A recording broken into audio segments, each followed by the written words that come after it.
I'm Ross. Been watching Final Community videos for about just 9-10 months now. Kind of started.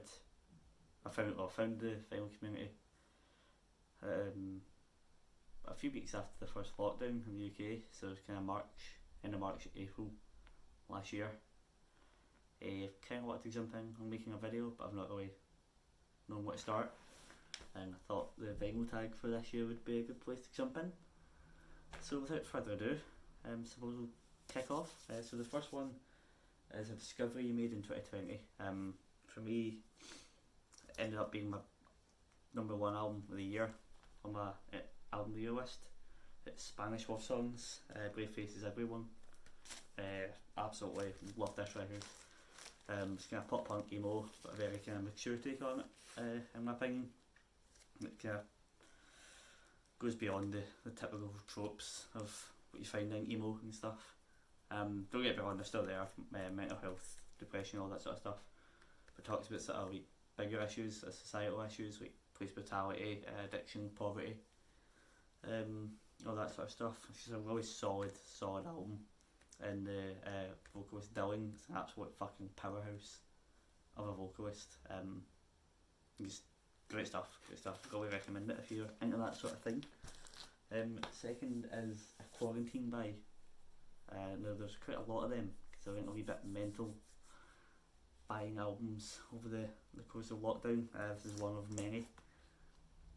It's Danny Brown's Atrocity Exhibition from 2018, I think it was. 2018 this came out. Yeah. I've got this on CD, but I just wanted to own it on vinyl because why not? Number 3 is it an LP you want to find in 2021, and I've got a few.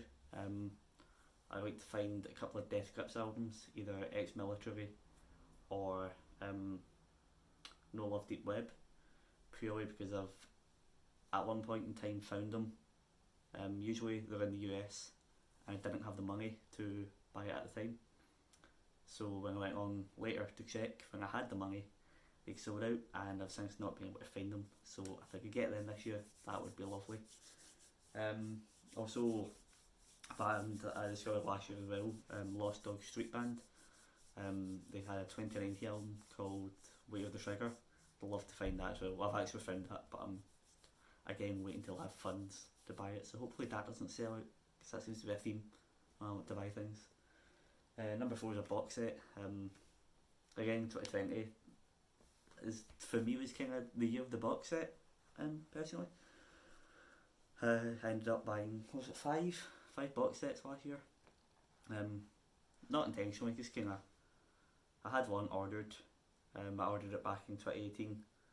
I pre-ordered it back in 2018, and just by the time it came, it was 2020. And then I found this one quite shortly after for a good price. I found it on Instagram. I think it was the Grape Vinyl they were called. They had this sealed for a pretty good price, and I got a bit of a deal on it. Cheaper to get it from Canada than it was to get it from France, which is a bit odd, but hey ho. This is the Deer Hunters, the Colour Spectrum. It's a collection of 9 EPs of all different colours within the colour spectrum, and each actual record is a different colour. It's all coloured vinyl, and it's kind of meant to, I don't know, it's kind of like a series of mini concept albums, concept EPs if you like, and each record is what goes for a kind of different musical palette if you like. So like for instance, we get red and black are like a lot darker and heavier than like you get with like yellow or like indigo, you know what I mean? Yeah, quite good stuff. This also helped me round out my collection of Deer Hunter records, which is pretty good. Number 5 is a concept album. I'm a big fan of concept albums. Yeah, I absolutely love them, but one of the ones that probably informed that most was The War of the Worlds, Jeff Lynne's musical version of it. My dad used to listen to this in the car when I was like 8 or 9 all the time, and I enjoyed it then, but also did kind of creep me out. I used to have nightmares and stuff about Martians invading me. But yeah, I didn't listen to this for ages, until maybe the past kind of couple of years. I decided to pick it up on vinyl, and I totally forgot how much I loved it, and just didn't realise how much of it I knew by heart. I'm sure we all know this album. A great record. Number 6. It's an album where an artist or band changed their direction. This one I don't know if I'm stretching this, but I think this is a fair entry. It's Kendrick Lamar's To Pimp a Butterfly. Probably, in my opinion, his magnum opus, best album. That's not incredible. But a lot of people might argue that he didn't really change direction here. I would say he did, because he hadn't really dabbled as heavily in jazz and neo soul, funk, implementing that into his hip hop roots. But each Kendrick Lamar album sounds totally different from the last, so you could pick any really, I suppose. Number 7 is a white label promo album. I don't have any promotional albums, so that's maybe something I'll look to add in 2021 into my collection. Number 8 is a compilation album. We'll go with the Guardians of the Galaxy soundtrack. Great movie, great soundtrack. It's just good for, it's a sunny day outside, you want some feel good vibes, stick this on. We've got absolute classics like Hooked on a Feeling, Minnie's Daydream, I Want You Back, Oog Child, Ain't No Mountain High Enough. Just great stuff on this. You're probably aware of it with the Marvel boom that's been happening over the past decade or so in cinemas. Number 9 is an album that tells a story. Now, I quite like a wee drink, and more often than not, I take it too far. And I can't remember what I've done that night. This album showed up one day, and I thought that I had drunkenly ordered this from Amazon. I shouldn't be allowed my credit card when I'm drunk, because I order a lot of vinyl. But I couldn't find anything on my emails about a receipt for ordering this. So I thought, I had no idea. I thought maybe I deleted it drunkenly, but when I ordered it, tied it, I don't know. This went on for months and months last year that I thought I just drunkenly ordered this album. Turns out that a Facebook group I'm part of, the admin knew that I really liked this album and was looking to pick it up, and he already had it but wasn't a fan of it. He got my details from my uncle, who's also in the group with me, and sent this up, and they all proceeded to laugh at me for a good 4 or 5 months while I thought that I drunkenly ordered this album, and I hadn't. Made a fool out of me, but it was a good laugh, so it was all good fun. Number 10, an album that needs a vinyl pressing.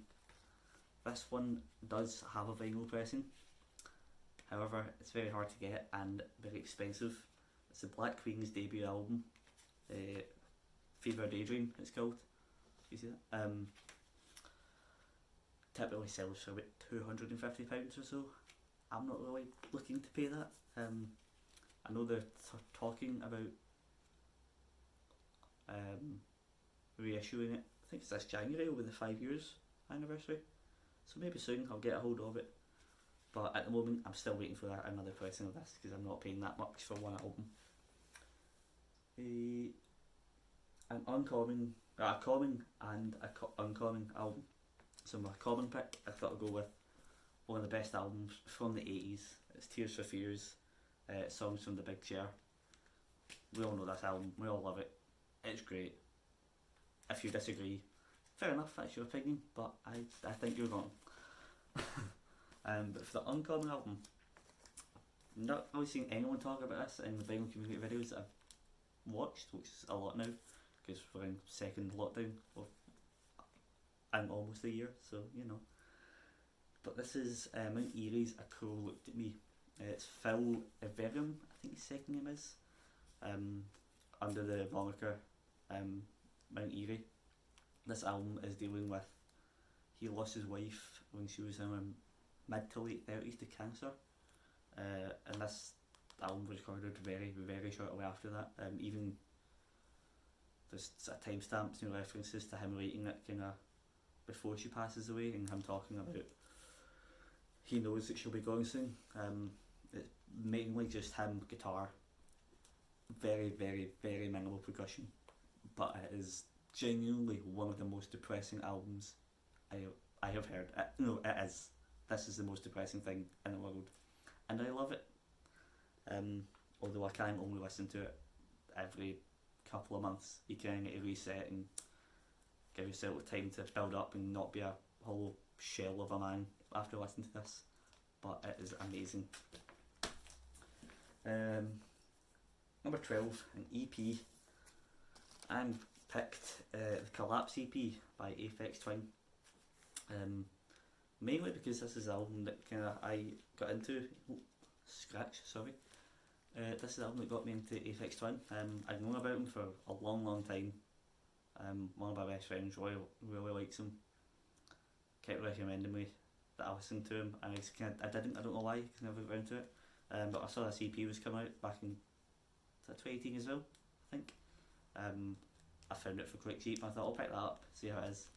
Solid EP. I've since went back and listened to a good chunk of his back catalogue. I'm just waiting for him to just drop new material.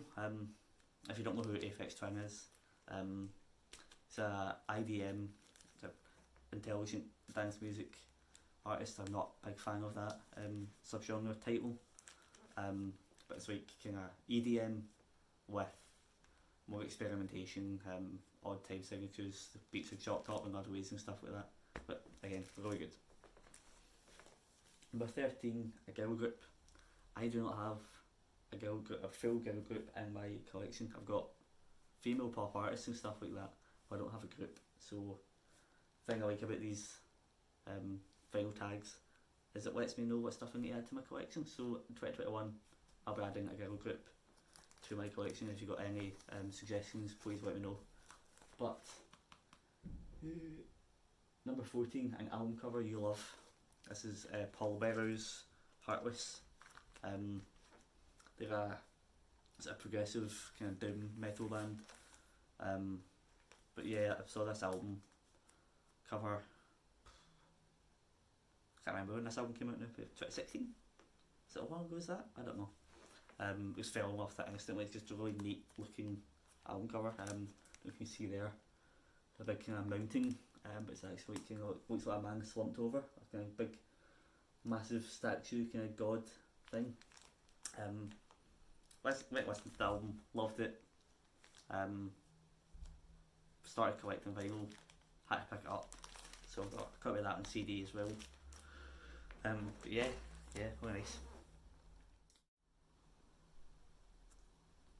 Number 17, the last album you purchased. This is Dillinger Escape Plan's third album, Ironworks.